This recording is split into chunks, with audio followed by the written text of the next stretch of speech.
this session is about emerging smart energy technologies and standardization landscape. So this will be chaired by B.S. Savle sir, DG CPRI, who is with us online. And the moderator for this session is Richard sir from IEC. So I request you, sir, please. Okay. So, and the speakers for this session are Mr. Asit Kumar Maharana, Head ETD BIS. I welcome you, sir, on board. The second speaker for this session is Dinesh Chand Sharma, Director Standardization, Policy and Regulation. I welcome you, sir. Then we have Manjunath V. Rao, sir, Regional Standard Manager, South Asian Sub-African UL Standards and Engagement. Welcome you, sir.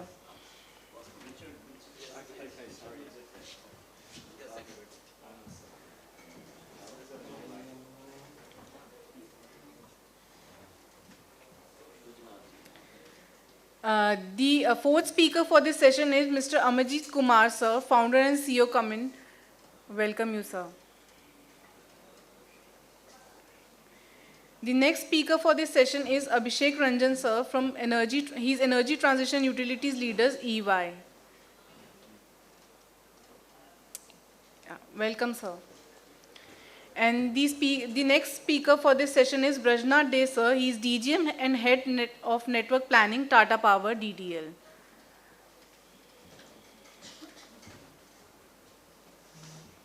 I welcome you all, sir. And so over to you, Savle sir, if you have any opening remarks. So Savle sir, if you have any opening remarks for this session, everybody is on the dais. So you are chairing the session, so we welcome some opening remarks from you, and then we'll hand over to Richard sir as the moderator.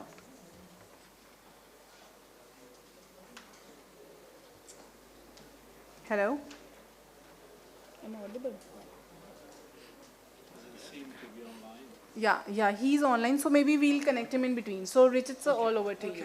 Thank you. Thank you. Thank you very much. So without any further ado, because we have now a fully packed session, really about the emerging smart energy technologies and the standardization landscape currently. Keep in mind, this afternoon there are going to be a session more on future trends. Now, we're going to have an incredible series of presentation with really key people that are at the sharpest cutting edge. And of course, the session, we want the session to end for the lunch break at 1:30. So that means that basically I'm kindly asking, requesting, begging our dear speakers to try to target 10 minutes so that they can end up between 10 and 15. And we have back now online our chair, Mr. Sawali. So would you want to have a word of welcome? Thank you very much. I think we can start the session, not much taking the time, and already you have covered the introduction. I would just like to have the brief about this session. Anybody?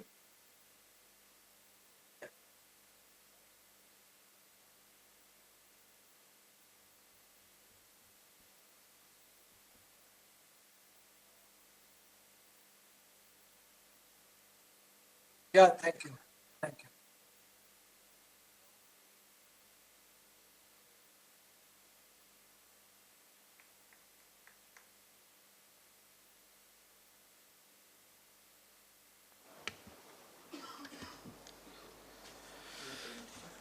I don't have any presentation.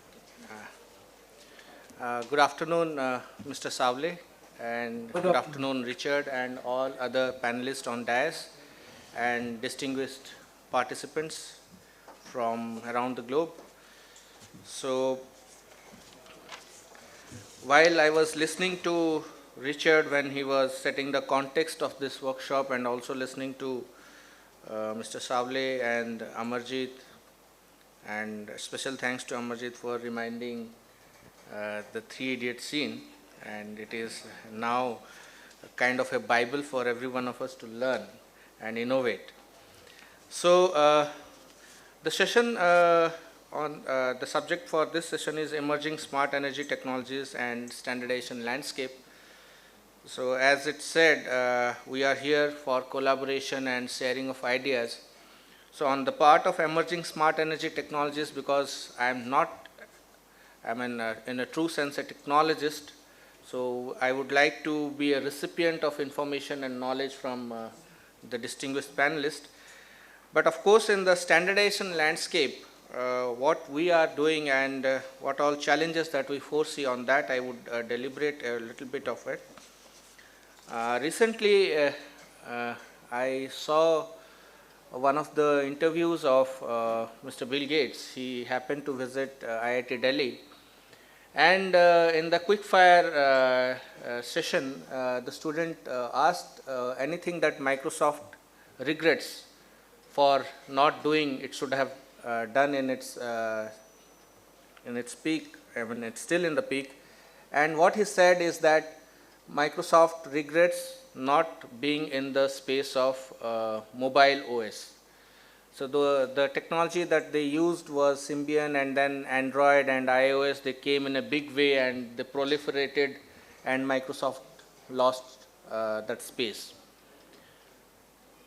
So taking cue from that, what I had a discussion with OCA and OCPP yesterday, unless in the standardization space also, if we are not adaptive to the developments that is taking place at the technological level, the standards will not really benefit the society. And for that to happen, these open platforms are really a good, one of the good solutions that we should look at. And if I can say so, because India is now emerging in this area, the whole world is emerging, but the technology is changing very rapidly. So yesterday, as I was discussing with Anand and the team, the main challenge that we foresee these days is that when the technology is still not stabilized, how to develop standards in that area. And again, if we look at what Richard said and Amarjit also shared about how to write a letter, the standard is basically addressing the framework in which the technologies should operate. So if we see from a top-down approach, technology is at a level where there is competition. Standards are at a level higher where there needs to be collaboration. So what Richard said, I completely agree. Now there can be competitions at the technology arena where different manufacturers or the R&D institutions, organizations, they can compete. But at a higher pedestal, when at the standardization space, we all need to collaborate for the technology to reach the end user, and in a big way it can proliferate and bring benefit to the society and the country. And this is where collaboration has to happen. And since technology is still taking shape, we are disowning certain developments for favoring new technologies in a different direction altogether. But at least at the framework level, when we are conceptualizing the existence of standards, we can broadly define the rules in which all the technologies should converge for the benefit of the society. So I was just thinking of if we can put it into perspective, there could be in the standardization space, there could be some short-term goals, from some medium-term and some long-term. And this long-term goals we can work upon immediately with which may have an expanded collaboration with all the stakeholders, trying to collaborate with as many as we can to at least develop the framework of the standard where the technologies can then get into and converge at a later stage. The short-term immediate focus could wait for some time because technology is evolving. So this is how I foresee the future. The biggest challenge would be that to have experts in those domains. And when we talk about experts, then we mean that people who are actually working in the R&D space, people who are actually innovating, people who are working in the industrial landscape, they have to come forward to share what they want the future to adopt. And those dialogue and discussions should continue and should happen more frequently.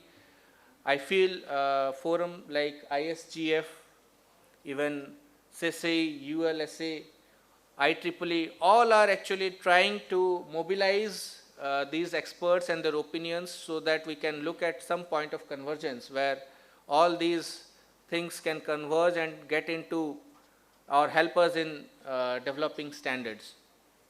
So it's really a great opportunity where people from the utility, people from regulators, people who are actually from the industry, people like Richard, who has about 40 years of experience in this arena of utility, they have all come together to share their ideas, and I hope that this workshop and the Smart Energy Week that ISGF has organized will take us forward. At least we should keep moving forward, and that is the motto. And the second thing I would like to say is that let us now also start collaborating. Competition is happening at the level of the technology front, but at the standardization space, let's start collaborating for the benefit of the humanity. Thank you so very much.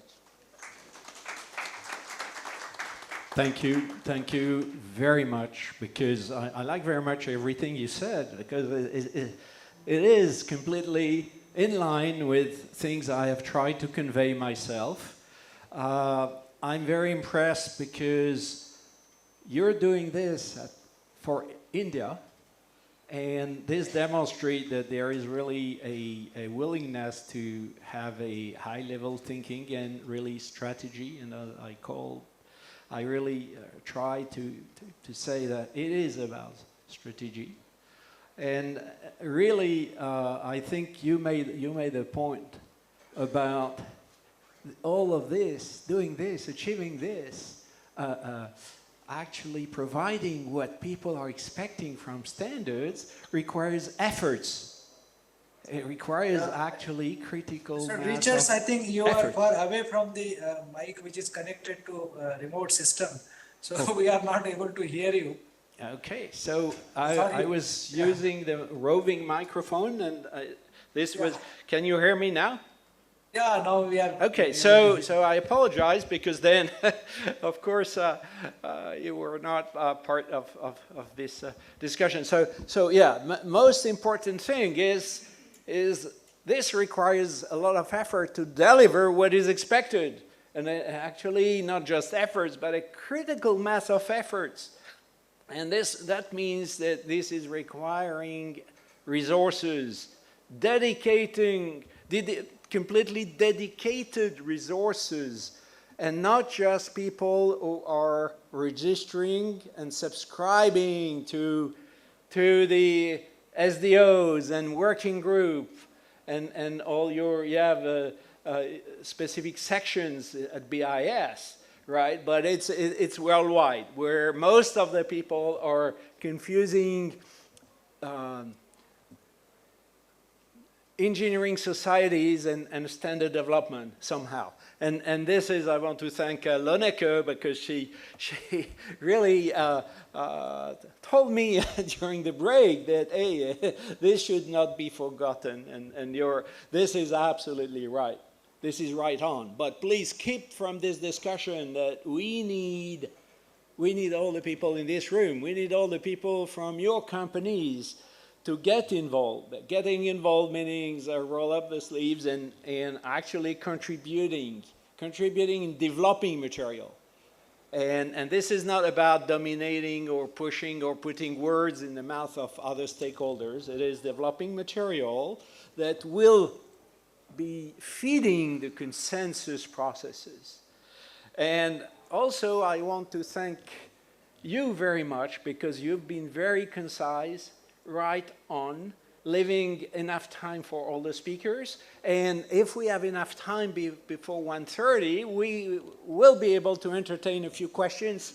Otherwise, you will just deserve the lunch.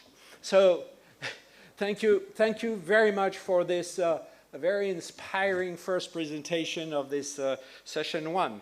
Now, I'd like to invite Dinesh Sharma, Director of Standardization, Policy and Regulation at CZ.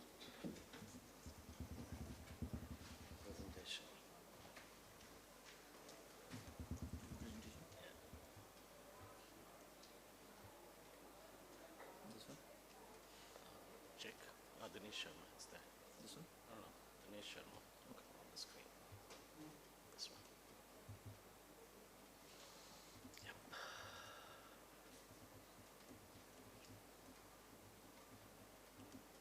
Oh, let's do it. Slideshow. Go to slideshow. Yeah. Okay. From beginning. From beginning.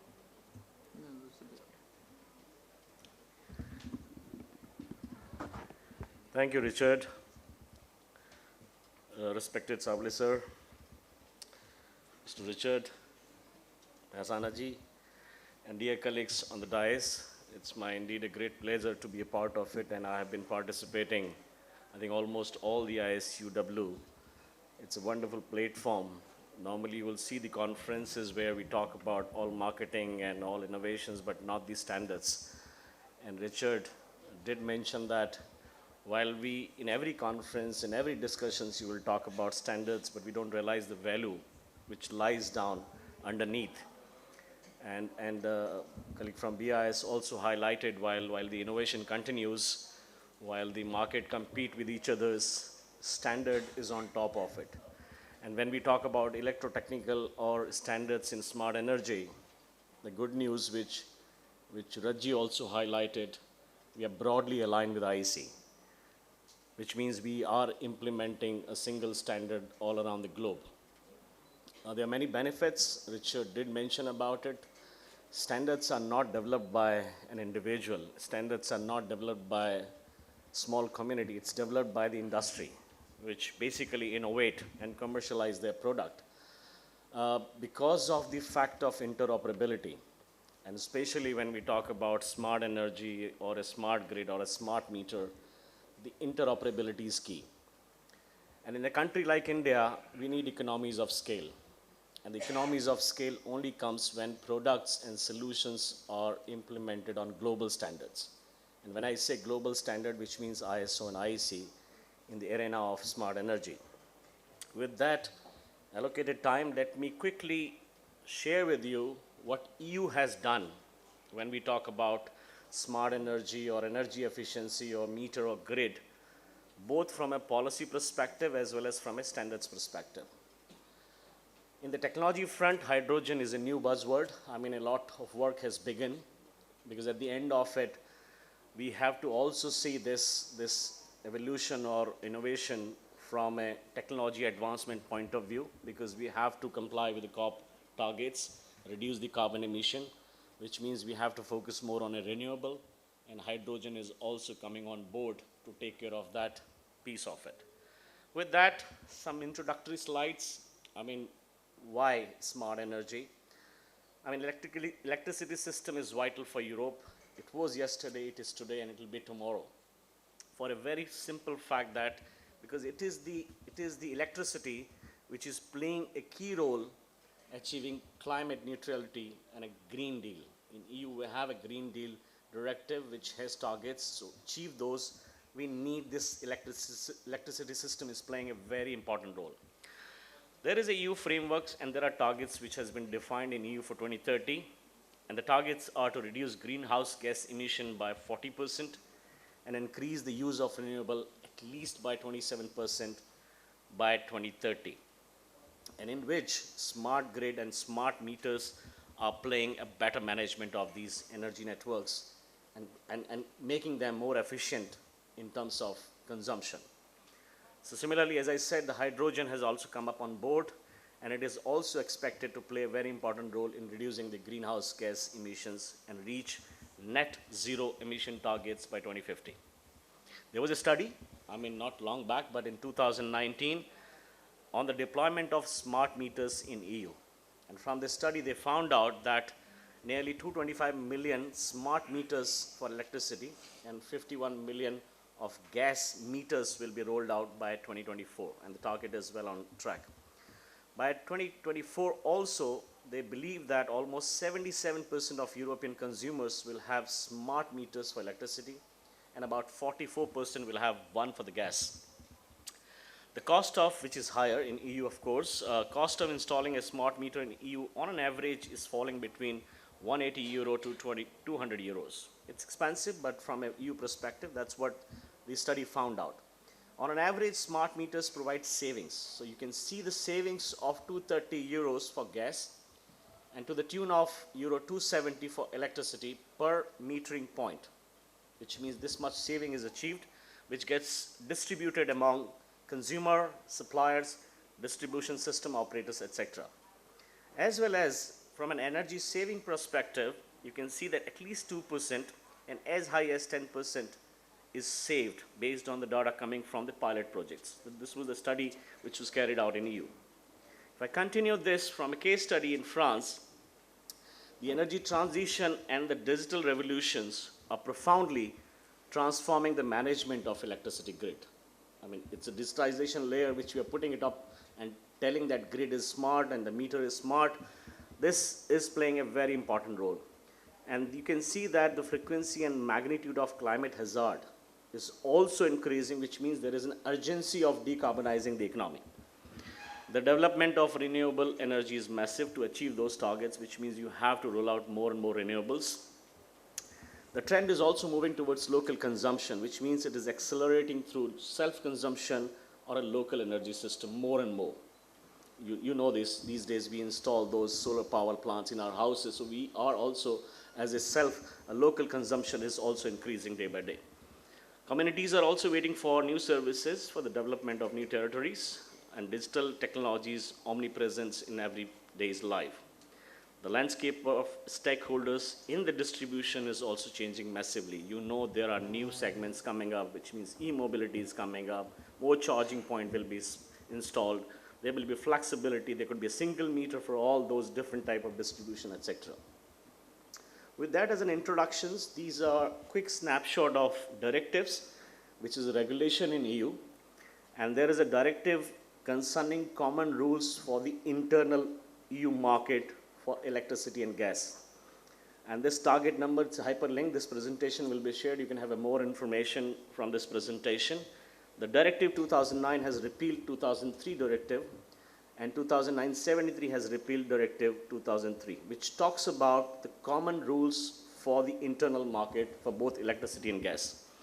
Then they also talk about energy performance in the building, which means the electricity is a guzzler in the buildings, and there is also a directive around energy performance of building directive, which outlines specific measures for the building sectors to tackle challenges by updating and amending many previous rules. So they are also a focus area that the buildings, the major guzzlers of electricity, how we can achieve the savings by building the energy performance as part of it.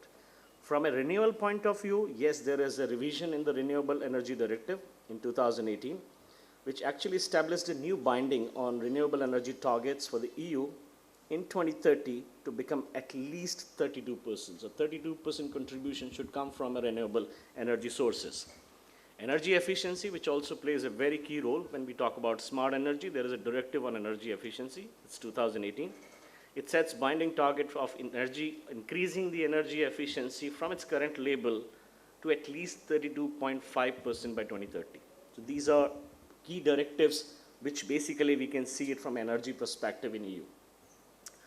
Policy. So directives are regulations, the policies are thought process, my initiatives various. So these are the policy initiatives there is a policy initiative called Clean Energy for All European, which is a package.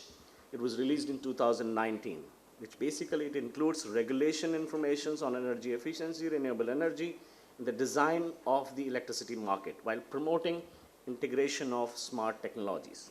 Then there is a strategy on energy system integrations, which is a part of now European Green Deal. So it became a part of European Green Deal and to encourage the energy sector integration.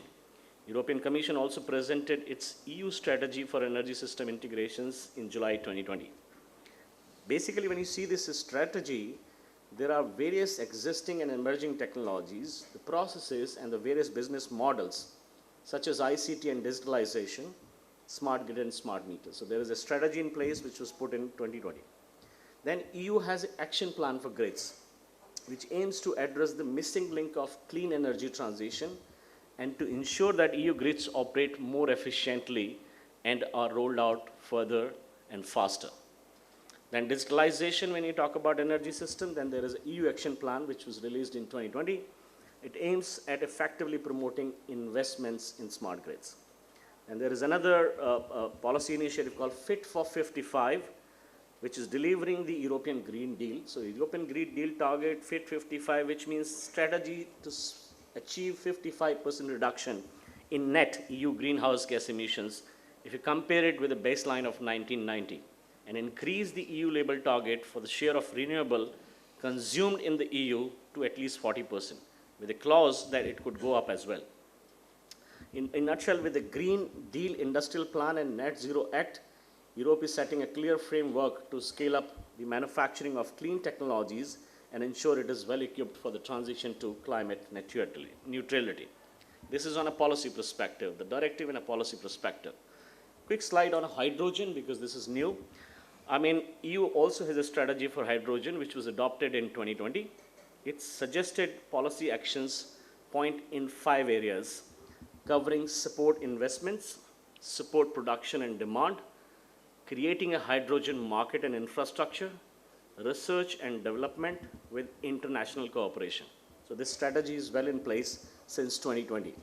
Then there is also a European Clean Hydrogen Alliance. The alliance has been established where stakeholders can come together, work together, and this was launched alongside the European Hydrogen Strategy in 2020 as well. It brings together, as I said, industry, national and local authorities, civil societies and other stakeholders come together, debate together, discuss together, and define and work towards this hydrogen initiative in EU. Hydrogen is also an important part of EU strategy and European system integrations, which I referred in my earlier slides. There's a link. Then there is a Clean Hydrogen Partnership. Again, it was established in November 2021 to support research and innovation in hydrogen ecosystem. Then there is a Repower EU communication, which talks about EU production targets of 10 million tons of clean hydrogen along with 10 million tons of imported clean hydrogen by 2030. So they know that they cannot achieve the target by domestically fulfilling this hydrogen initiative. So there is also a target to import this imported clean hydrogen. Fit for 55 package, which I mentioned in my policy initiatives, also has a mention about European renewable hydrogen as well, which should be under Renewable Energy Directive. There are 2 delegated acts. The first one covers renewable fuel for non-biological origin and sets the criteria for products that fall under the renewable hydrogen. The second one put forward a scheme to calculate the life cycle emission of renewable hydrogen and recycled carbon fuel to meet the greenhouse gas emission reduction threshold set in the directive. With that, as a policy initiative, quickly snapshot of standardization, smart metering. The work started in 2009. There was a mandate from European Commission, which asked the European Standards Organization to develop these standards. And that time they talked about open communication architecture for utility meters involving communication protocol. And then there is a smart meter coordination group, which brings all together all the standards organizations. These are various publications. My clock is there, Richard has put it. But these are various publications which covers the entire list of standards when you talk about smart meters.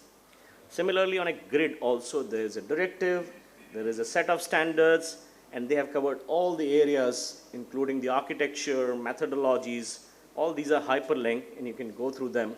But then from a grid point of view also, they have consolidated a lot of information. And then this smart meter and smart grid coordination group has been merged. They see it as a smart energy coordination group. ITC also has a technical committees which touches upon this smart energy, but more from an IoT point of view, because IoT plays a very key role to help achieving these smart energy targets. And they also have a smart M2M, which has also published various technical reports and technical specifications. And there's an entry point. If somebody wants to participate in a smart energy coordination group, there's a technical committee on that. Hydrogen standardization, when you see it, I mean, there is a roadmap for hydrogen standardization, which was developed by the European Clean Hydrogen Alliance. There's a strategy, as I shared it earlier. SENS and LAC have set up 3 technical committees which are focusing on hydrogen standardization. There is SENS and LAC JDC 6, SENS and LAC TC 268, and 234. Gas architecture, so these are related to the hydrogen standardization. They've also set up a sector forum on energy management working group, hydrogen, which basically collate all the different workings, and then they produce the reports. EU-India also has a partnership, and one of the logo, it talks about it. There is a Clean Energy Climate Partnership, which was established in 2016, and they're also focusing and working with India on this important subject. Then there was a Trade and Technology Council, which was established in 2023. They have a 3 working group, and one of the working group is focused on green and clean energy technologies. Some links. Recently, there was a conference, there was a workshop conducted on 5th of December. A lot of information is there, including the event report. There is also a report on standards in support of European Green Deal. People can refer that. With that, if I could conclude my slides, digital and sustainable transformation of energy system across EU is seen as an essential to become independent of fossil fuels, tackle the climate crisis, and ensure affordable access to energy. And digitalizing the energy system as part of the EU Action Plan will help unlocking the potential of digitalizing the energy sectors and help achieving the energy savings, benefiting all consumers. Standards play an important role in implementing smart energy, which is smart grid and smart meter project, and standardization will continue to cope with the technological challenges, advancement, and introduction of new emerging technologies. The coordination group between these European standard organizations is a pioneer for a smart energy standardization, and energy efficiency will also play a very key role, which means monitoring management, eco-design of the products, interoperability to achieve economies of scale. EU and India cooperation continues through various instruments such as Horizon Europe, Technology TTC, SASAI project like me, and then there is also a EU-India high-level platform on smart grid, which is also working between EU and India. With that, thank you very much. Thanks, and sorry for crossing a little bit of time. Thank you. Thank you. Thank you very much, Danish, because, you made a very comprehensive and compelling presentation of something that is not simple at all. You're doing a very heavy lifting, and I recommend that people subscribe or actually enjoy the newsletter. He is publishing on a regular basis a very informative information newsletter, and that's interesting to zoom on Europe, because in Europe, the European Commission is forbidding developing new standards, European standards. Yes, European Commission is saying if there is an international standard existing, this should be the one to be referenced. We do not develop European standards as a first approach. You'll first look at the existing. If there is a need for a standard that is not yet developed at the international level, then no, Europe is not starting to develop the missing standard. Europe is proposing the SDOs to develop the missing standard. And only if the SDOs officially come up with the statement that, you know what, it's not, the SDO is not going to develop it because it's not of a general international interest, okay, then Europe allows developing this standard. Thank you very much, Dinesh. And as we said earlier, you see, standards is great, but it's nothing if you cannot test and demonstrate compliance and that it can be used. So I would like to invite now our colleague from UL, who is a regional manager, and manager that will really share with us the perspective view from a worldwide famous testing organization. Thank you, Richard, and thank you, everyone. Once again, good afternoon, and let me quickly run, and I don't want to see the clock that Richard is going to put and say, hey, your time is over.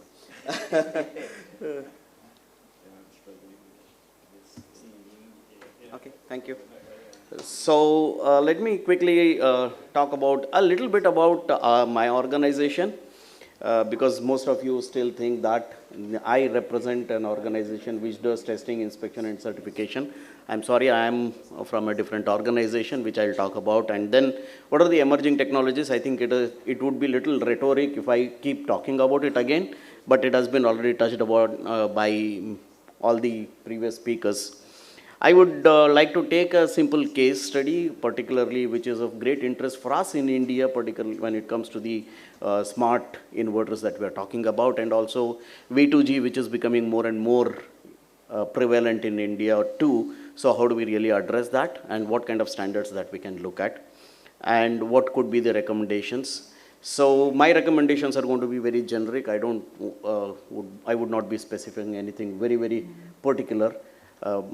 Now, let me tell you, UL, probably all of you would have seen UL, a mark on the product, which has been there, and we had been identified as an organization which is doing testing, inspection, and certification, generally called as TIC. However, this UL enterprise has got 3 different organizations embedded within it. There are 2 organizations, one is the UL Research Institute, which does the fundamental safety research, and the other organization, which is UL Standards and Engagement. These 2 are the non-profit organizations which work on the mission of making world safer. Now, does it also mean to say that the third organization, which is UL Solution, is not a mission-driven organization? It is also because whatever the research that is being done and whatever the standards that brings onto the table, which can be implemented, and then through the testing and that take, you are making the world safer. So all these 3 organizations are bound by one common mission of being committed to make world safer. So let me quickly give you an overview of what UL Standards and Engagement. UL Standards and Engagement is again as a non-profit organization which is accredited by ANSI and SEC. Our standard development process, I would like to probably say here, our standard development process conforms to the WTO principles, which there are 6 principles which WTO specifies for any organization to be international, stating that they are an international standard development organization. So only thing is we don't add I to previous, just as a suffix to our standards, but we are an organization which conforms to all the WTO 6 principles, which gets stated by that we have almost around 65 plus countries being represented in our standard development. We have got around 3,000 plus members coming from the technical committee members are from the globe, across the globe. We have developed, or our first standard got developed in 1903. We completed our 120th year of celebration last year. Probably we are little senior to IEC and ISO when it comes to the developing the standards and having the process being established. So we are also a recognized standard development organization in DGN for Mexico. With that, let me talk about what are the various technologies. I think this is all well known. I don't think I really need to touch upon. What we really need to do is all these technologies, when we are developing or when it is being brought in, they are safe, secure, and sustainable. That is where the ULSE comes into picture. I'll just quickly focus on smart grid. In India, we have been working on having the smart inverter. In a smart inverter, what are the various challenges that we really need to look at? One is the electrical safety and fire safety, which is to be 100% embedded in when you are looking at a product. Then, how does a smart grid, the inverter supports the grid? Because there has to be communication between the grid and the inverter. That is the second thing. Then it is also the interconnection. Because when we are talking about the DER, the distributed energy resources, there are going to be various energy resources which would have their inherent properties, how they should interconnect, and at the holistic approach, how it becomes a safe, secure, and sustainable grid inverter, the smart inverter is what we have to look at. So I haven't put any standard here. Particularly, the reason is, these are all the various challenges that a smart inverter should look at. And how a standard has to be brought in is what I would talk about. Similarly, as I talked about the electric vehicles, because electric vehicles are imperative. There is no second thought about saying that electric vehicles are going to be there, but they are going to act as even V2G, because vehicle to grid is going to come, because I think V2H is there, V2V is there, V2G is also definitely going to be there. How do we use that energy fed back to the grid, and what are the challenges? The challenges still remains the same as what you see in the inverter. Only challenge there is going to be the vehicle, which is, again, it's not a smart inverter which has been built, and grid has its own system to operate. So how do they communicate so that they work seamlessly without causing any the safety security challenges? So these are all the challenges that we have to really face when it comes to this. So what we see is, there are standards which have been already established, and which I am very happy that we are already adopting 1547, IEEE 1547.1. However, I think one of the recommendations which I would make here is we should look at 2020 version, not the 2018, because there is a latest revision which has come. But the thing is, there are certain challenges when it comes to these 1547 when we are really looking at. There are requirements like the voltage fluctuation. How does it really see the islanding, the grid islanding? Because it could so happen that there is some trouble in the grid, and the inverter would not really realize, yes, there is a trouble, and it has to stop, or it has to modulate accordingly. So there are the requirements which has to be brought in. This was brought in US, and it was felt that all the grid operators saying that we need to really have something which is going to make sure that the grid is safer irrespective of whatever the challenges that could come in the process of the operation of the grid. So that is where there was a supplement which was developed, which is called UL1741SB. UL1741 and IEEE 1547.1 were the standards which were used for testing certification of the smart grid inverters. However, because of the various challenges that was faced by the grid, there was a supplement B which was brought in. With that, it makes sure that the smart grid is much safer, and also the inverters act according to the varying loads and varying eventual things that could happen. So what we are really suggesting or talking about is, when it comes to this DER, because that would come in various ways and forms, the inputs can come from various things.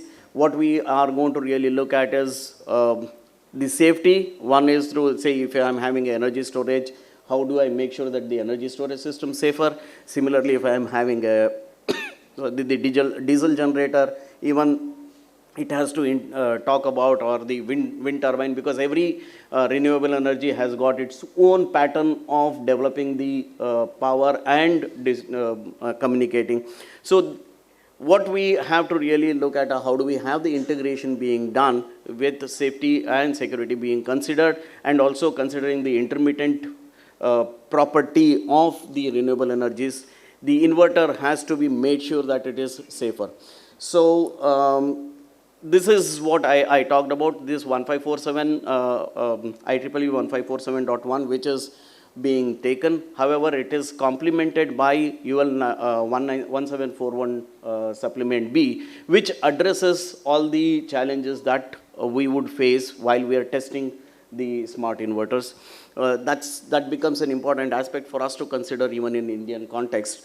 And this was developed by the utilities and also the inverter manufacturers.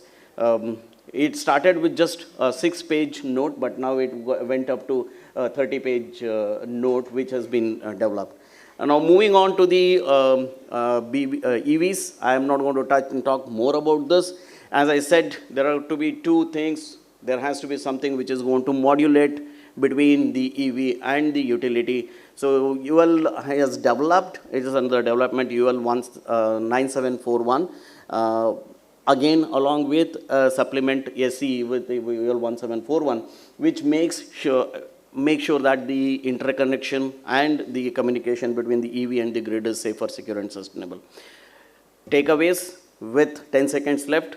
I think it is repetition of what Richard said, what Amarjit said. It has to be, we have to look at the holistic system approach. Global harmonization is imperative. We should really look at how do we adopt, not to reinvent the wheel, adoption of the standards with the national differences, and see to it that active participation. I think I definitely, I keep telling in every meetings, every event that active participation in the national and international level standards development is most important. Until and unless we participate, our views are not being there, and then we cannot say standard does not meet our requirement. So it's a shared responsibility. That's what I would like to say. Thank you very much.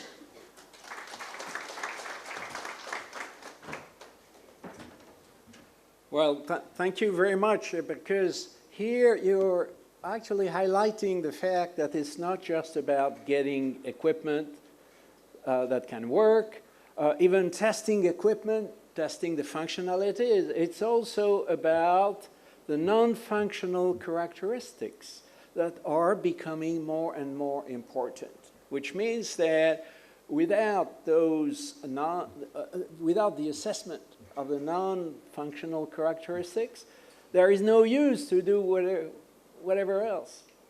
And definitely UL has been building a very, very sharp credibility in, well, I think it's correct when you say, hey, let's make the world safer. It's not just bragging. And definitely, I think we can feel very confident when we see the UL logo and any of our appliances. Now, thank you very much for this sharp presentation, and also reminding the different activities of UL. Now, I would like to invite Amarjit Kumar, who introduced this workshop as representing IEEE this morning. And now, please, the floor is yours. Thanks, Richard. Hello, everyone, again. What I see standards and the way things are, what we have today, right? Last time, I mean, before the tea break, what I was talking is the importance of standards and how the Indian ecosystem have moved forward once the standards started coming. But on the other hand, if I say that we have 10 kids and we give a puzzles, pictures, right, to make that puzzle, and we just hide some of the puzzles, what will happen? The kids will bring those puzzles without those, with the missing puzzles, right? So those missing puzzles is like, without those puzzles, your pictures are not complete. So if for us grown-up people, we will just try to draw our own way, and that is what is happening in India. When we talk about the AMI space, we have standards for so many things, but we still lack some of the standards, and those are the missing puzzles. The pictures are not complete, and that's why we are not able to move at the speed at which we should be able to move it, right? Specifically in the communication section, we have a lot of standards. From AMI, we have 15959, how the meter should communicate. We have 16444, how the meter should be manufactured. but there is no concrete standard which says how the meter should communicate back to the backend server. That with missing puzzle, we see the deployments, the actual rollouts are actually slow. If we try to fix those missing puzzles, I think this can be done much faster. If you have one cycle and if you just remove one of the pin, you cannot write that cycle. So every piece of puzzle, however the small or the big is very important. Without that, you cannot have an end-to-end solution which can be deployed at a larger scale. We talk about 250 million plus, right? So at that scale, even a small standard is of utmost importance, and we cannot miss out on that. The second thing which I always see is the system level standards. We always have standard isolated for a specific purpose. We have a standard for physical layer, a standard for Mac layer, or a standard for application layer, but we don't have a system, how to build a system, because just one piece you are not going to deploy anywhere. When you are going to deploy, you have to deploy the whole system. We are lacking, specifically I am talking more specific from the communication perspective, we are lacking a system level standards. We have standards specifically for specific layers, but not for the whole solution. And that is what we are trying to bridge that gap with the activities what we are doing within IEEE, within BIS, within Bison Alliance. So at various stages we are working on these problems. Back in 2012 we started, there was a study and there was requirements from the utility space, not from India, from outside India, that we can get certification for the physical layer, but how about the whole system? We don't have any standard, and that's where the Bison Alliance was formed to basically come up with a standard which gives from the physical layer till the transport layer, the complete RF mesh communication. That standard was kicked off in 2012, and today we have that standard deployed across the globe. The standard has been adopted by IEEE. We started working from IEEE, and then once everything is done, we gave it back to IEEE. 28457 is the standard number. And as part of BIS, we also wanted to make sure that we want to leverage on the lessons learned from the overseas ecosystem partners. And we brought that standard, but while bringing that standard, we also made sure that it is meeting the India regional requirements also. So we did some modifications to meet the Indian requirement before we adopt that. So we did all those things.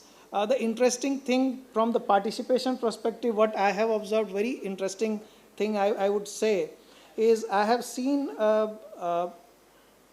RFPs rolled out which says it should be compliant with IEEE 802.15.4 G. Now, when you look at 15.4 G, it doesn't have the definition of Indian spectrum. No one cared. Simply we just looked at that, okay, there is a standard from IEEE which talks about sub-gigahertz RF spectrum and we should be compliant of. But that specification doesn't talk about 865 to 867 megahertz spectrum, which is in India. Luckily, I was actually at that point of time, I was working within IEEE, doing some amendment, adding some additional features, and I took up that opportunity, and we created another standard, IEEE 802.15.4U. So very much participation is needed, and from the industry, it's us who has to basically do the things, not anyone else can come and do it for us, right? So when I work within BIS, very less participation. So that participation is becoming a big problem, and so I would urge everyone to kind of help come in the panel and try to take that opportunity and help everyone to kind of fix that. So these are a few things I felt that we should be highlighting. Also, there are future things which we are working within BIS and other places. We are also looking at, for example, if you look at your internet system at your home, do you have one internet for Netflix and one internet for maybe for your mailing system? No. You have just one internet system and you basically use it for all your applications. So similarly, can we have one network which can be used for critical infrastructure, whether it is street light, whether it is electricity meter, gas meter, water meter, distribution automation. If I have spent 100 rupees to deploy one application, why do I need to spend again 100 rupees to deploy for gas meter and water meter? That doesn't make any sense, right? So can we have one standard which takes care of that? It helps save a lot of money, and that money can be spent on other applications or maybe improve those services itself, right? So those are the areas we are looking at. The other areas we are looking at is, we talk about different communication technology. Will all the application can be run on the same communication technology? The answer is no. Your RF signal, whether it is cellular, RF mesh, it doesn't matter which communication you are using, it will never go to the basement -2. The signal will not go. How do you bring those devices which is installed? If your electric meter is installed at basement 2, how do you bring that signal out? That's a problem. Can we use PLC there? Right? So there are communication technologies. What we are looking at is, for example, again, I'll take the example of your home router and internet. You have Ethernet and you have Wi-Fi. You send data from Ethernet, it goes over Wi-Fi and vice versa. Can we do that for our critical infrastructure also? Can I do that with PLC and RF mesh? Those are the innovative solutions which we are looking at, because looking at just one application, one technology is not going to help. You will never achieve that goal what we are trying to achieve. So these are some of the things which we are working from a complete economics perspective. Also, AMI SP who is deploying a solution, right, just for the smart metering. If on the same network, if he can add also the gas meter, does it make sense? He is going to make tons of money, right? That is where the innovation will come. The other things are, whatever we are doing right now is only, I would say, we are scratching the surface, right? Because what we are doing is we are making this whole physical devices to a virtual space on our cloud. The applications, the solutions, what will come in future, no one knows actually. Today if you look at in past, when the Android came, no one knew that this many applications would come. Before the Google Map came, no one knew that all these Zomato, Swiggies will be running around our city. All these are based on one thing came into the picture, and all of a sudden so many applications came. Similarly, once we have this whole AMI grid and other things, the service levels, the new innovative business cases will come, which we all actually, today we don't know. So we need to look at holistically when we are writing the standards. We need to look at the complete picture. We need to look at various applications, how to harmonize. We need to look at multiple communication technology, how these communication, it's not only about the SDOs working together, the communication technologies also have to work together, right? So we need to look at all those aspects of it. So I see the timer here, so I'll stop here. Thank you very much.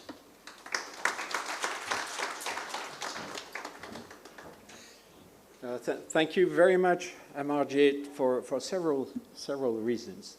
One is that you're making the case for WISEN, and I think WISEN is really an incredible example to look at from a standard development lifecycle perspective. Because, well, I've been following this development from day one, from something like 2003, 2005, where there were actually multiple vendors developing RF communication technologies. Well, it was in the US, and they were very close to each other, but a bit different. And what they do, of course, this is normal life. They run to the market, they grab contracts as much as they can, but at some point, very quickly, the players are reaching the maximum share of contracts they can get. Why? Because the one who are signing the checks, the utilities, you know what? They see that there are different proposals, and this is refraining investments. And what they did, and this is just the incredible and virtuous approach, which is that those players, and some are here as a, but I don't want to just advertise for some, but there were 5 or 6 of those. They've been sitting at the same table, closed door, reviewing side by side their existing spec, already embedding a lot of experience to just say, you know what, we're going to come up with one. It's going to be called Wyson. And then we can go back in our shop and then compete again for contracts, but based on that same spec, because then this will actually release this future-proof stress of the investors, right? This is what they did. This is an incredible story. This is not just unique. I think this happened for HomePlug. This happens for a lot of incredible standards. This has to be commended and recorded as one strategic approach to develop standards, you see, and build consensus progressively. So I really commend what you presented, and there is another reason why I like very much your presentation, is that you've been really open and fair, mentioning that it is true that no one technology can cover 100% of the cases. And I know for a fact from very large utilities deploying millions, tens of millions of, for example, smart meters, that, you know what, it goes really fast, quickly for maybe 80%, 90% of those. And then, believe it or not, for the 10 remaining percent, there is almost no way to make that work. And then you need to send out teams that's going to spend a lot of time and efforts, almost as much time and effort that was needed to deploy the 90%. So I really appreciate your openness mentioning this, and this is why there are several proposals on the table, and there are several technologies here. I'm not going to mention any of those, but I think you made the case. It's really about what is needed in a specific type of project or specific deployment. Fantastic. Thank you so much. And now, of course, we all discuss about energy transition, right?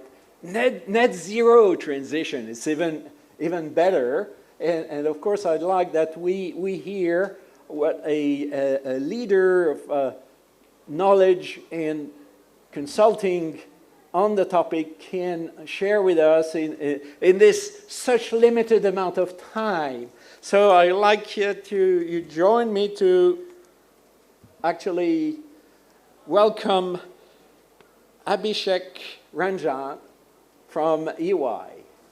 So please.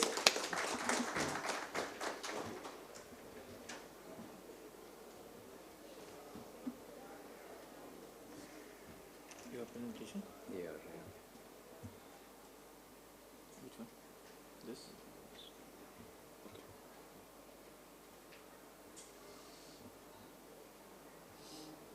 No. Just give me. Thank you, Richard. And in fact, my job has been much easier now because my co-panelists have already debated and presented a lot of points, okay? So what I'm going to talk about is we are sitting in a time frame where the utilities, the distribution utilities are now in a phase of transition. So everybody is talking about energy transition, and distribution utilities are also in a state of transition, and that transition is transition to a distributed system operator. So what is happening in the next 5 to 10 minutes is, if you see the left-hand side of my,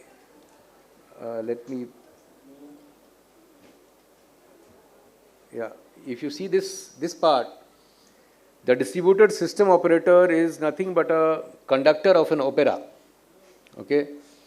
And what he or she is trying to do is managing all these stakeholders, Now, managing such diverse set of stakeholders is not an easy task unless and until you have what my earlier colleague was talking about, system level standards. So easier said than done. And on the right hand side, if you see, today we are a PDN, a passive distribution network. Now moving on to semi-active DN, some DERs are there. Moving towards a fully ADN, active distribution network. Large number of DERs, automation, DSO, etc. Now, what do you mean by DER? These are some of the examples, illustrative examples. Some of them are already there in the grid today. Okay? You would have electrolyzers which are coupled with the electricity, responding to the signals of the grid, not as a flat. Similarly, fuel cells, dancing to the tune of a DSO, and vice versa, signals. You talk about smart vehicles charging, G2V, V2G. Distributed gensets are going to be happening. So, even biomass generators, micro and mini wind stations, energy storage, be it in the form of battery, flywheel, distributed I'm talking about, not only distributed but also utility scale as well, right? So when you talk about these, the challenges are paramount. You see that DSOs are going to manage millions of DERs at their lowest granular time block level, okay? And let's not get into the details of this, but these are some of the transformers, distribution transformers, these ones, okay? And there are active embedded generation which are connected to this. Millions of such. So seamless, uninterrupted communication, bidirectional is very, very important. We need standards, system level, highest level of cyber security, because we are opening up nodes for the troublemakers to get inside the network. And the more networked we are more vulnerable. So that standard should also take care of those cyber security threat as well. Now, so I am giving a very broad perspective. Each of the points mentioned here is very detailed in itself. Now, communication standards for DER to promote interoperable operations across different classes of DER, which you saw in the previous slide, at the DSO level. Some of the functions of a DSO are mentioned in the left hand side. One which I see is forecasting of the DER and its scheduling and dispatch becomes very, very important.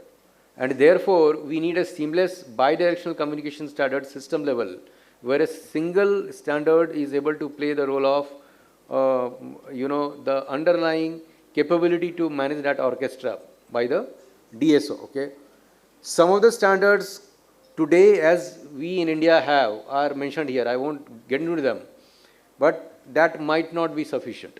We talked about IEEE, I think 2030, and IEEE 1547.1 2020. So those are the ones, but they are evolving. So we need to see whether we are able to take care of each and every DER under these standards. We should not have like a separate standard for, say, smart vehicles, or a separate standard for solar rooftop, or a separate standard for smart devices, smart plugs, demand response, separate standard for electrolyzer communicating with the grid. Then there is a problem. So the same standard, why we can't have, and this is my last slide, these are some of the key challenges. The red ones are the very important ones. Ancillary services, energy services, very, very important. Reliability, reactive power. Now, there is a need for a standard communication with the DERs for both the ancillary services and energy services. The day is not far. For example, we are in a DISCOM situation today, but we transition to, and this will be a different journey for different distribution utilities in the country, as we have seen in US or Europe, where the DSOs are now by far in a single, like in Germany, I could see there are hundreds of DSO in a particular area, right? So the day is not far, we are going to get there, but while we reach there, we should also have the standards in place. We are well prepared for that kind of thing. Thank you for your kind attention. Thank you very much, Abhishek. I think you've been pointing out something very important. It's not about the target or the goal. It's all about the transition. Transition, because it's about how to manage the people, the workforce, the management, the decision makers, and also the fact that there are already a lot of things deployed on the ground. It's not just about coming up with a completely new thing. Okay, and this is where partners like EY, I think, are absolutely critical. They provide value. It's not just about providing a nice and clean PowerPoint, which for sure they know how to do that. It's really the experience that they are collecting worldwide and the fact that they know also the standards that are existing and how to make the best use of the standard to actually leverage any willingness and effort that basically utilities might want to accomplish. And as a nice transition, I would like now to hear what a real utility thinks about all of this, right? And let me actually welcome from Tata Power our friend Brajnath Dey. And please be blunt and tell us what you think about this. Thank you. Thank you, Richard. Thank you, ISGA, for giving this opportunity to talk about something on the standardization. Good afternoon to all the speakers, respected speakers.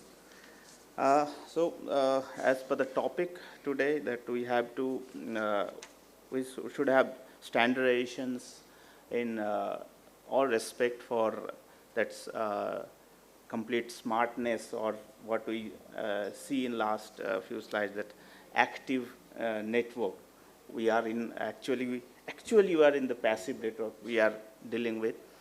I am representing Tata Power Delhi Distribution Limited, and I am heading engineering and planning group. We have a smart meter. We have a consumer base of around 2 lakhs, and we have a smart meter installation of more than 4 lakhs. We have started smart meter installations in around 2015, but even after so many years, we can achieve that 4 lakhs meters. Some issues are there, so I will, what Richards told me to be blunt on that. So I will try to be a bit on that. As our all panelists are already said, that there are sufficiently progress is there for standardization of different things. But still, I think, because I was involved in that smart meter project team of Tata Power Delhi Distribution Limited, so I feel some points need to be more focused upon, like interoperability. Interoperability is a major challenge for us. We have a network from RF network we have 4G network, we have NB-RT network, all these networks we have. But integration of, let's say, around 5 to 6 manufacturers, meter manufacturers with these 3 type of network is a big challenge. It's a very big challenge to us. We have thought that we can achieve that integration part within the year, but it actually took around 2 years to actually integrate actual meter to be installed at site. So this is why this is, because standards are there. 16444 is there, 1959 standards is there, but still there are many issues when the 3 component, meter, NIC card, and HES. These 3 components need to club together, and this whole permutation combinations of 6-7 OEM with 3 network providers. So we should focus on that part. We have shared we are also part of member of ETD groups, and we have said many inputs on that. I also agree with all our panelists that the active participations in BIS meetings is very much important, and we feel so that it is very less.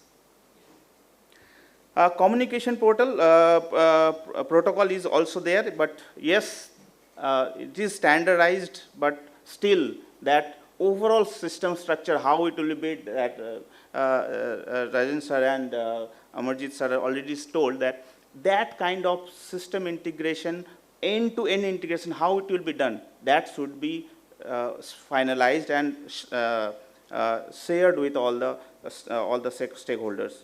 Cyber security, definitely an issue. I will not go detail on that. Integration of PV and EV.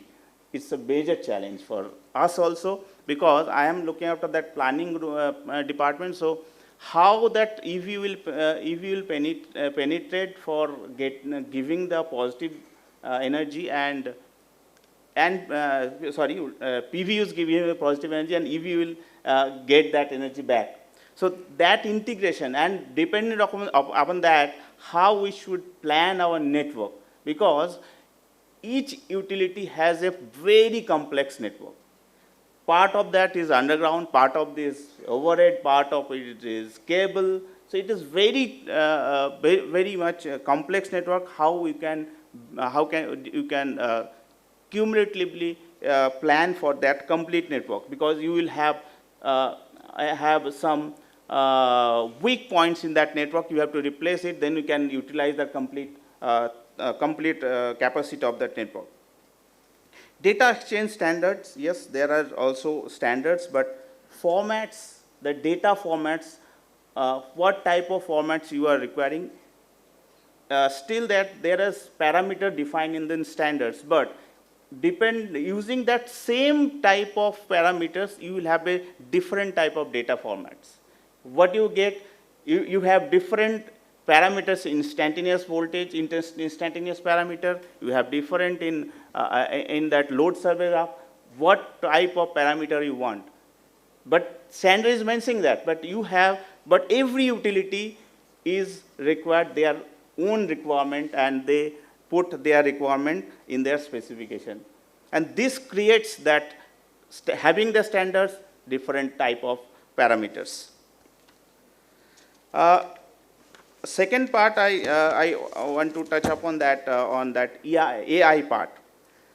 AI is definitely AI is reshaping the utilities operation, and definitely it will also go further beyond to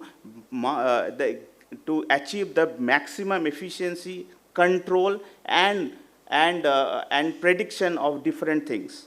But here also, the modeling of that network, we need to define, we need to have a set of standards that how that modeling can be done. We have different utilization of AI, that we have email bots, chat bots, we have already implemented in our Tata Power DDL, but some AI that we are using for theft detection, do you want to standardize those? I don't think so, because if you standardize those, the stamperers will use some more AI to defect that things. So standardization, yes, is required, but we need to be very cautious which is to be standardized and which is not. Because I think personally that if you do standardize everything, there will be, I think, sacrifice of innovation. So we have to be sure that this has to be standardized, and some part of that to be open, keep open, that innovation work can be done on that part. Performance and benchmarking of AI. This is a very, I thought that this is a very critical parameter for selection of that AI. Definitely in India, there are different stage of utilities, some are front runner, some are some behind. But when some front runner utilities are doing something on AI base, that can be easily directly replicated to the other utilities where we have some behind of that. But choosing of that AI, that will be applicable to that particular utility or not, that part need to be decided by utility, and maybe some guidelines should be there. In AI part, I think two more things is very important. One is regulatory control and ethical control. If we can analyze the meter data, we will have consumers' data that when that premise is vacant, there is no use of electricity. So is it a snooping to that consumer? So that kind of thing we need to thought of. because that data will be with utility, and the utility has that privacy of that responsibility of privacy. But when that complete data will go to some third party, so there's something maybe happened. So that part need to be think of. And last part is my that IoT providers. As I already told that we have 3 type of IoT providers: NV-IoT, WB-IoT, and RF-IoT. We have faced many challenges when we are actually doing the integration. We have one manufacturer RF system, and we found that other manufacturers are disagreeing to integrate with that manufacturer. So this part, and we have anyhow we have managed to completely run that RF's network. But even after that installation of a complete meter, we are now installing around 17 lakhs meter in Chhattisgarh. There are new utilities we are looking for. If you go to in Indian market, there will be few renowned meter manufacturer. But we are trying to develop some more manufacturer having the same type of capacity, so that what is the vision of that 25 crore of meter to be installed, you should have a proper, renowned, and well quality manufacturer. So that needs to be, that I think that responsibility also lies with the utilities, that they should develop manufacturer for getting the quality meters. And last but not the least, but I want to focus that availability standard is, I don't think, a major issue, but enforcing that standard is very much critical for us. We have seen that whenever we are purchasing any equipment, we are forcing that this standard to be followed, but we found that there are some issues that they are not completely following the standards. Even some labs, I don't mind UL team, that even in some labs, they are not completely following the standards. So I'm not blaming anyone. I'm just trying to opening the eyes to, it is actually all our responsibility to have a collaboration, so that standard preparation is not a matter, that actual enforcement of that standard is very critical to have a cost-effective product, a quality product, and a sustainable product. Thank you.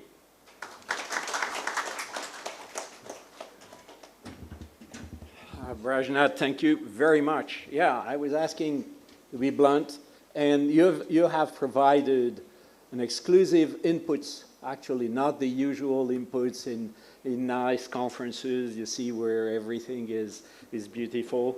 And you are right to mention this elephant in the room, this interoperability challenge, where a lot of people are still working on it. All the SDOs are working on it. We're talking about ontologies, etc. Some more work has to be done, but definitely we have to keep in mind that interoperability has to be really understood as it's like a stack. It's not just about things are interoperable or not. And interoperability, a lot of people think that it means interchangeability. Hey, no, interchangeability is the ultimate degree of interoperability, but there are degrees of interoperability. It's difficult to assess a number or put a number, but we have to keep in mind that there is a stack of different layers, and interoperability can happen at each layer. I'm just mentioning the interoperability GWAC stack that I was a happy contributor to develop this with the Gridwise Architecture Council in the year 2007, 2008. I encourage all of you to have a look, to revisit this. Because when we say, you say, oh, there is a communication standard and it makes things interoperable. Well, yes and no, because very often people are bundling different layers without explaining that they are bundling those. Just in a nutshell, people are bundling things at the physical layer, at the protocol layer, at the data model layer. And those have to be assessed very carefully separately. I stop here. I'm not entering in a conference on this, but this is very, very sensitive, extremely sensitive. And I think you made a call for more active participation. And of course, we all follow you here. And with the AI mention, you see that I think this was, you've been whetting the appetite for the session this afternoon about the future trends. And on this, you see, I think we are right on time. We are right on time for this session 1. But you know what? As we have started, you see, a bit, maybe a few minutes late, I'd like to offer 3 questions. There are going to be 3 questions. Please, short question statements and short answer statements. Okay, here is one, please. Yeah, hello, good afternoon. My name is Gyan Prakash Asthana. I am with Adani Electricity. My question is with Mr. Dinesh. Maybe Amarjeet can also answer, because you talked about interoperability and you have given a lot of information over there. So what I could see, like there is a interoperability in mass scale for energy meters, like IEC 62056 is there. Then we have Indian standard 1595 is there. But I could not see that the same thing for the gas meter, because that is standard 62056 also tells about some OBIS codes which belongs to gas meter, gas parameters. But still, I think that kind of interoperability is not there. At this point of time, when IES is in preparation, I think 14339 is in progress. So why not to take that kind of interoperability for gas as well? Actually, I guess Amarjeet is really the one who have raised the point that, hey, with one stone, several birds, and definitely things have to be done. We're not going to resolve this here. You're a utility person, right? Yeah. Yeah, so I'm sure you should also ask to EY. You see, they might have very, very good perspective. So if you want to give a very short point, but this is, I think a good touch point for a following up discussion after the session. Please provide your best short answer there. So yes, I mean, that is an open item within BIS that is being debated and worked on. It would be really great if you can also join that discussion. Give us your precise input there and there so that we can take care of that. Because as we said, right participation is very much important. If we get the right question in the forum, we can answer and we can make the standard more precise.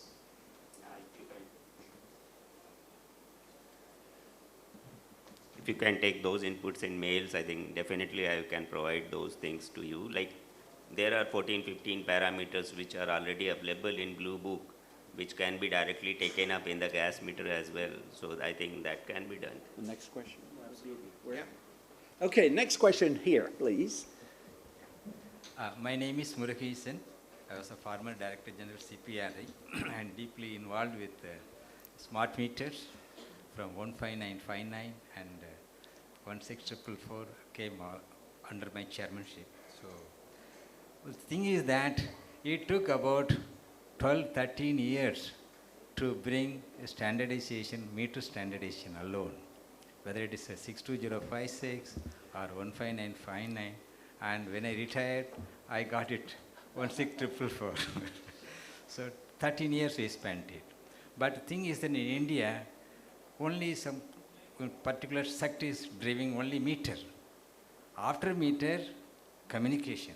Communication, HES. HES, MDMS. MDMS, again, you have to connect to the network. But friends, we miss with only meter in India. We don't talk about CAM, we don't talk about 60968, ITOT, absolutely missing in India. So again, it will take another 10 years, another 15 years to come to that level. So I think we need to drive the standardization of full comprehensive standardization meter to network, all the standards which should reflect in this specification, which is missing. I do not know who has to drive it because I am not in this service. So the people who are on the dais, they need to take it. Otherwise, still, people do not know what is 16444. Maybe in private companies, they are all well-trained people, but in government companies, totally missing. The specification is incomplete. So still we are struggling for the last 20 years. Sure, but you know what, it's great that you mentioned that because it takes time to develop standards. A lot of effort. We're building consensus, which means that it's not about a technical question to be resolved. It's about being able to create awareness, communication, willingness of people to communicate, exchange, share, and be able to come to the table with the idea of being ready to give if they want to take. Maybe okay, so maybe that BIS, and that's the point. This is my point here. We have a BIS rep who I think made an excellent strategic level statement at the beginning here, which shows that it's possible. They can have this vision and articulate such a vision from end to end and not just equipment per equipment. Sir, as you rightly said that the development of 16444 took a lot of time. But as Richard has also said, and I completely agree with this, because building consensus takes time. And it is more so in cases where the technology is also still not stabilizing and it is taking different shapes.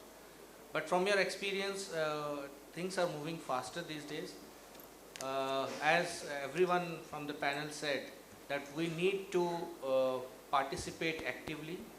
And as Richard concluded in that session itself, that whatever the people in the industry and the technology front they are doing, they should start transferring that knowledge and contribution to the standardization space where we can then work on bringing out the standard.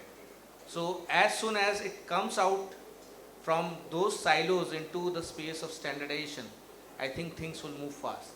And I appreciate your concern, and we will be definitely looking into it to give it the desired momentum at BIS level so that it moves forward. And I'm sure that engaging that kind of experience would also bring, bring a huge lever. When I said that we are looking for experts, then we are definitely looking for experience as well. So definitely, thank you. Okay, one last question is possible. Here it is.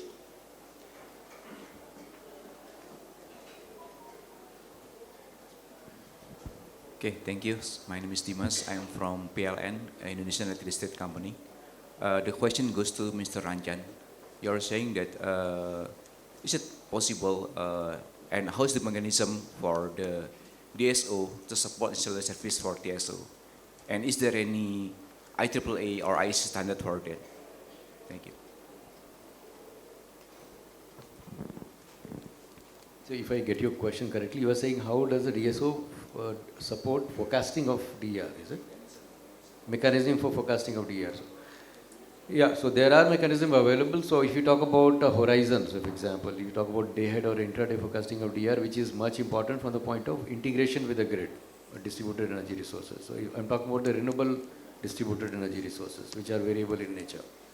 So there are AI and ML based algorithms which are available, which are not only being used for forecasting the demand, but also the net demand. So net demand is total demand minus the RE generation or distributed energy generation. Well, if you are asking me about any standard available to forecast the demand, no, there are no standards to the best of my knowledge, but yes, there are certain guidelines. So for example, CEA in India, they came out with the guidelines to forecast the demand. Then there is a resource adequacy guideline where as to how to attribute capacity credit to renewable energy they have attempted. So some framework they have attended. But there are no standards per se as to how to do this, but there are several algorithms. Standard algorithms are there which can be utilized to forecast DER, and one important aspect is forecasting the weather. Weather modeling is becoming very important. So again, the weather agencies like IMD and other laboratories under IMD, they are working on weather data sets, weather models, which is now evolving. It's not only useful for utility scale, but also distributed energy scale also. Now, the other kind of resources, one is behavioral aspect, for example. One of the distributed energy resources is behavioral demand response, for example. Now, predicting the behavior of the people, again, is a kind of pattern mapping. Again, application of AI, machine learning, basically, over there. And it enriches with the data. It becomes mature with the data. So, that would be my short response to you. Perfect. Thank you. Thank you very much. Now, I'd like to ask Mr. Sawali from Bangalore if he wants to say a last word on this discussion. Yeah, thank you. Thank you, Richard, and thank you very much. We had a very comprehensive and the very thought-provoking the presentations from the various organizations, and they express the path, the strategy of the different, like UL, they have mentioned about the EU action activities, clean energy, hydrogen requirement, the standardization, which is really a challenging, and I think it is an upcoming field, the hydrogen energy, which is the one of the solutions along with the RE, which is which is expected to rise, and then they provide us the solution or the alternate energy.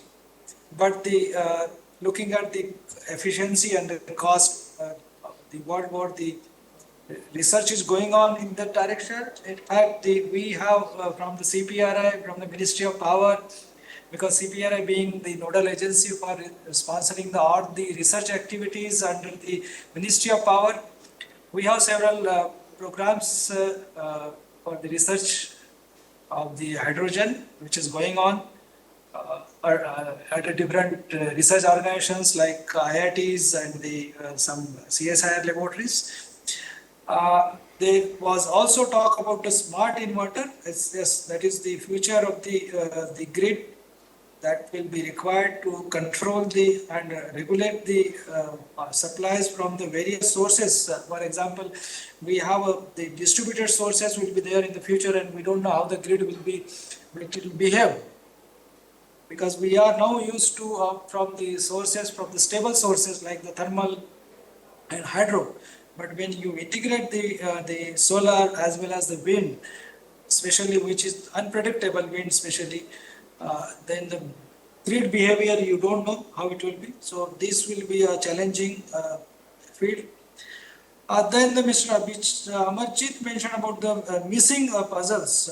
Yes, right now we do not have the standardization for the end-to-end solution of the, for example, in the case of the AMI, we thought of many times in the beginning of when the standards was made of IS16444. I was right from being involved in that, and as a chairperson of the ETD 13.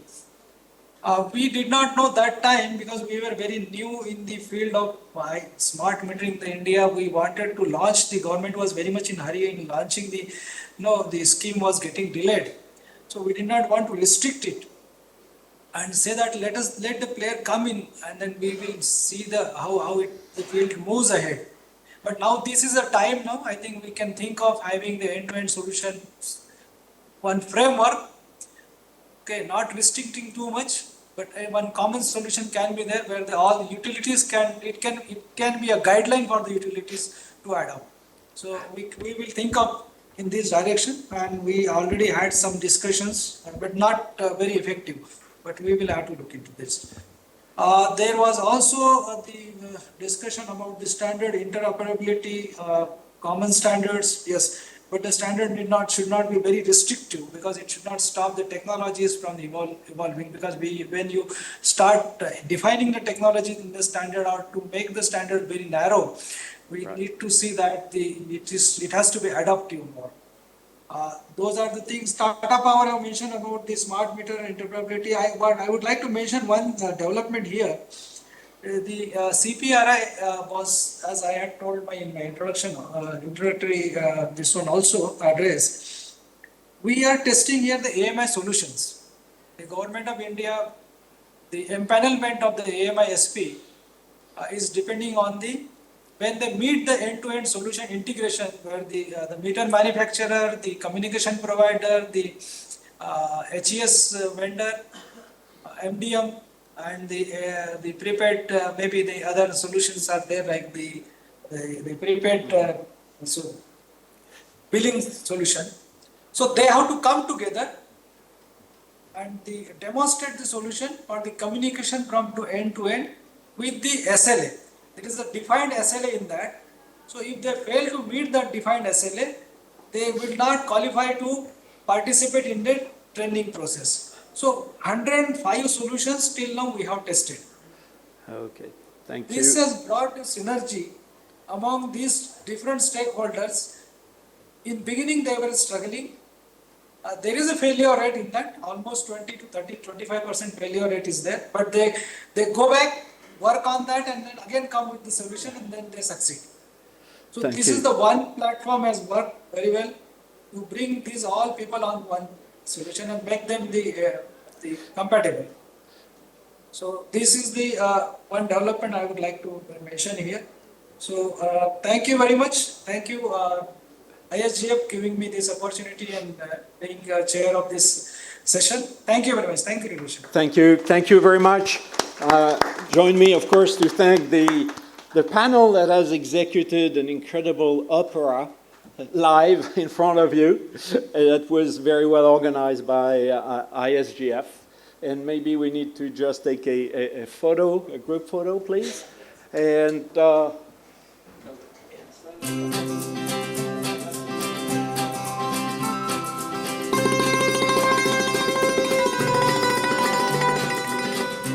Mr. Richardson, I beg your pardon. Can I leave the session?